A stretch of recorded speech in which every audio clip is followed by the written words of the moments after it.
you want to change the world, you start from yourself and work outward because you build your competence that way.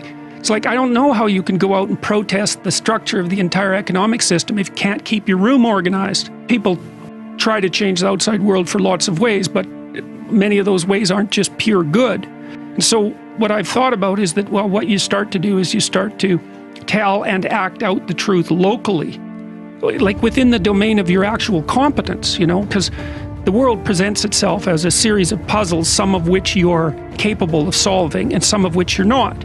And you have many puzzles in front of you that you could solve, but you choose not to. You know, those are the things that weigh on your conscience. It's like, you know, well, I should really do this, but you don't. It's like, so I had this idea a long time ago because the world is a pretty dreadful place. I thought, well, what would the world be like if people stopped avoiding the things they knew they should do? You know, because the question is, how much are we contributing to the fact that life is an existential catastrophe and a tragedy? How much is our own corruption contributing to that? That's a really worthwhile question. The things you leave undone because you're angry, you're resentful, you're lazy, you have inertia. Well, you consult your conscience and it says, well, you know, that place over there could use a little work.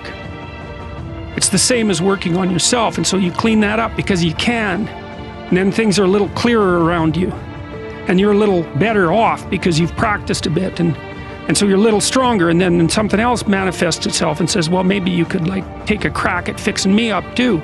So you decide to do that, and then that gets a little bit more pristine, you know, and soon, and it's humble because you're not exceeding your domain of competence. You know, it's like, don't be fixing up the economy, 18-year-olds. Can you even clean up your own room? No. Well, you should think about that. You should think about that. Because if you can't even clean up your own room, who the hell are you to give advice to the world?